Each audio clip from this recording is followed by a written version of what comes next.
It's October 13th, Friday the 13th, and I'm Mark Stewart. I wanted to talk about two things that can enhance the quality of life almost immediately after a good governor takes office. I hope to be that good governor starting in January 2019. So number one, what you could expect to enhance quality of life, tort reform. I will only name judges who are committed to reducing the burdens that citizens and small businesses have in getting justice. It is so daunting, it is so delaying. You know that the power that sophisticated attorneys wield is the power to keep justice from happening in the first place.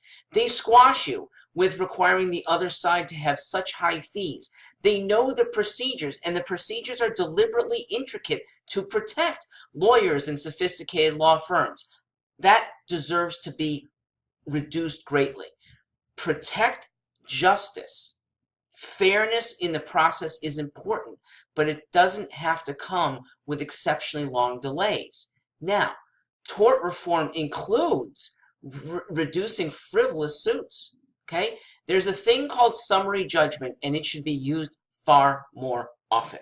Too many judges are afraid to throw out suits that they know is unfounded.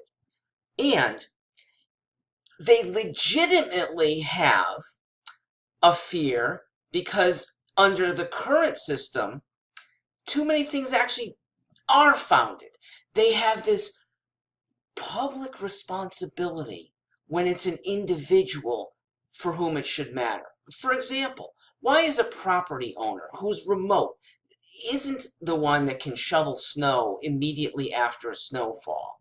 Why should he get a lawsuit when somebody who can nimbly walk through the snow, around the snow, stay away from the property, chooses not to, slips, falls, and feels justified in suing the property owner?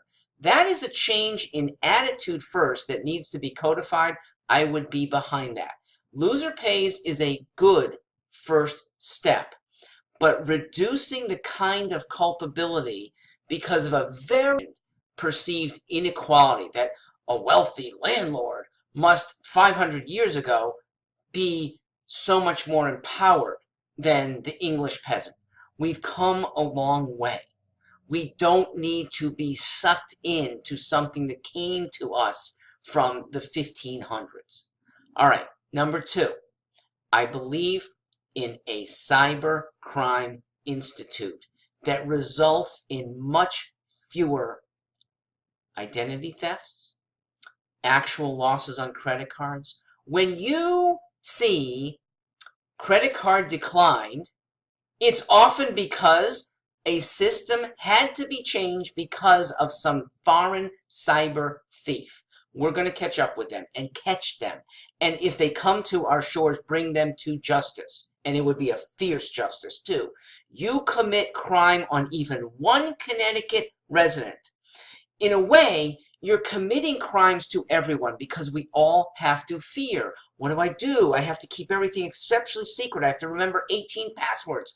Whenever I get something that says your computer is locked, that's some criminal who should be behind bars. Whenever some relative of yours says, you know, I sent money to this poor man in Nigeria who claims he has nothing more, that too it's a scam. Okay, and most of us are on top of that, but a lot of elderly people fall into the trap. We are going to go up the food chain of criminality. We are going to start with the people who, though little fish, they only make maybe $50 a week from their crime. We're going to go after the people that make $500,000 a week by suborning other people. We are going to lock them up. I look forward to helping Connecticut residents feel a lot more free in their next 4 years.